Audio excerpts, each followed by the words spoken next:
Hello everybody. I am here with my spider plant, my curly spider plant. It has given me many little babies, which I will show you. I cut a couple of them, as you see right here.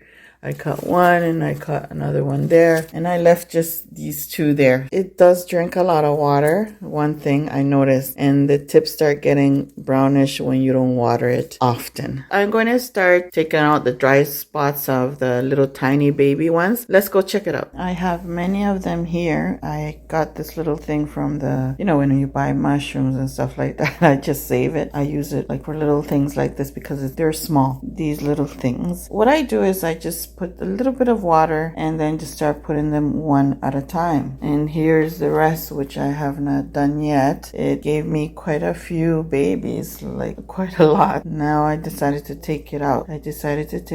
So I can root it some more. Even though you can still put them directly in soil, it will grow, but I prefer it this way. If you do it in soil direct, the soil has to be a little bit moist so that way the roots grow. But I prefer it this way. I just put a little bit of water, and once I see roots growing out, then that's when I just stick it in the soil, which I'm 100% sure that it's not going to die on me. That's why I like to do that. All right, so I'm going to proceed to do the other ones. So here I have one, and I'm just going to pull it out with a little bit of the stem like that. I just kind of take it a little more out like that, and then start peeling these dry little leaves. These babies were sucking out the energy of the mama plant. Maybe that's also the reason why it was drying a lot. And there we go. That's one already done.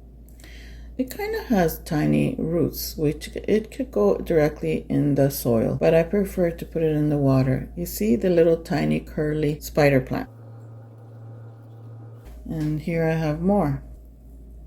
This one's it's not that bad. It doesn't have much dry leaves. Just stick it in there and then just keep on doing the same thing, taking out all those dry leaves.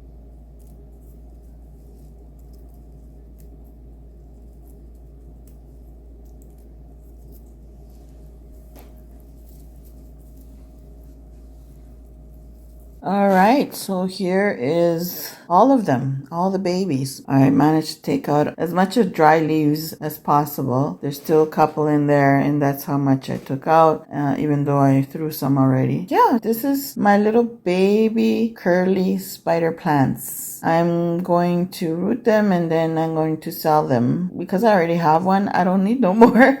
I don't want to have the same plants too many. Maybe two the most, but not that much. Anyways, my friends, that is the update of my curly spider plant that has given me many babies. I believe there's more than 30 in here because there's some small ones and there's a couple that had 2 in one, and I don't want to break them, so I just leave it like that. Anyways, my friends, if you're new, subscribe. Don't forget to click that bell so you don't miss any of my videos. Share my videos, and hope to see you again in the next video. Thank you for watching. Bye.